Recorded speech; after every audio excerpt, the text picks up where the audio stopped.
Good day, everyone. Today, we're going to talk about a very interesting topic about emerging trends in Philippine education. But before that, let us first read our lesson objectives. At the end of this lesson, students will be able to identify at least 5 emerging trends in Philippine education and explain their key characteristics. Develop a simple classroom application of an emerging educational trend that considers its benefits and challenges in the Philippine context. Express appreciation for responsible and inclusive educational innovation by stating one commitment to its ethical use. Now that we already know our lesson objectives, let us go directly to our discussion. So what are emerging trends in education?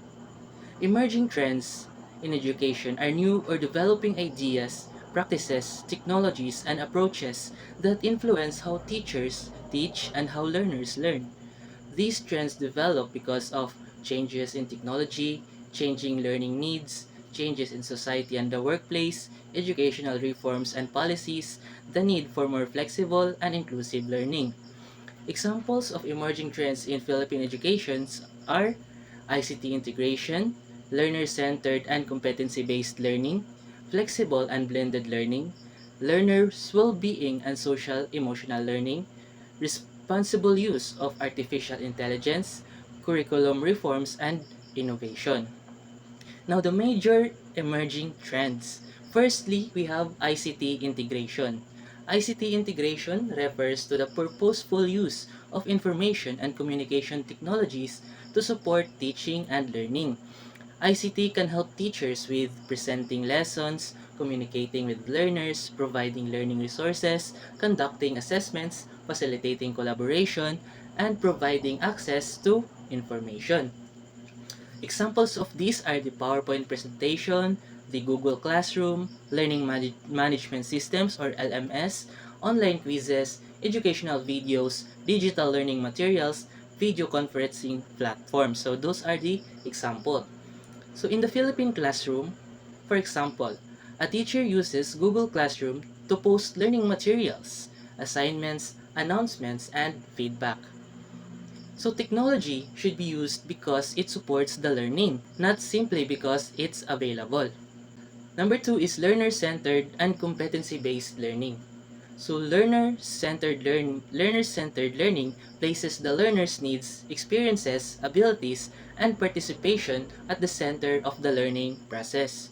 So instead of the teacher doing the most of the talking, learners are encouraged to participate actively, ask questions, solve problems, collaborate, explore ideas, and apply what they have learned. So for example, instead of simply explaining a lesson about environmental problems, the teacher asks learners to work in groups to identify an environmental issue in their community and propose solution. Now, the competency-based learning focuses on what learners are able to know, understand, and do after learning. It emphasizes the development of knowledge, skills, critical thinking, communication, collaboration, and problem solving. For example, instead of only asking learners to define climate change, the teacher asked them to analyze a local environment problem and propose a possible solution. Third is flexible and blended learning. Flexible learning provides learners with different ways of accessing and participating in learning based on their circumstances and needs. So it may provide flexibility in time, place, learning resources, and learning methods. Now in blended learning, this combines the face-to-face instruction with online or digital learning activities. So, for example, a teacher discusses the lesson in the classroom, provides a video for additional learning, posts an online activity, use an online quiz for assessment. So the benefit of this is that this provides different ways to access learning, can support different learner needs, allow technology to complement classroom instruction, can provide learners with additional learning resources. Now the challenge is that not all learners have stable internet access, good devices, electricity, and a suitable learning environment at home. So flexible learning should consider the actual situation and available resources of learners. And the fourth is learners' well-being and social emotional learning. Learners' well-being refers to supporting learners' overall development and creating an environment where they feel safe, supported, included, and able to learn. Now, education is not only about academic performance. Learners also need support in their social development, emotional support, the emotional development, relationships, sense of belonging, and overall well-being. Now, social emotional learning or SEL helps learners develop skills such as self-awareness, self-management, social awareness, relationship skills, responsible decision making. So for example, before starting a difficult group activity, the teacher allows learners to check in with their feelings and encourage respectful communication among group members. So why is it important? Learners may find it difficult to practice effectively when they do not feel supported or included. Now, a good learning environment supports both academic learning and learners' well-being. The fifth is the responsible use of artificial intelligence. So what is AI in education? Artificial intelligence refers to technology that can perform tasks that normally require aspects of human intelligence such as generating information, recognizing patterns, or assisting with problem solving. AI can support education through generating ideas, creating learning materials, providing explanations, supporting lesson planning, giving feedback, and personalizing learning activities. So for example is that the ChatGPT, the AI-powered tutoring systems, AI-assisted educational platforms, and AI tools for creating learning materials.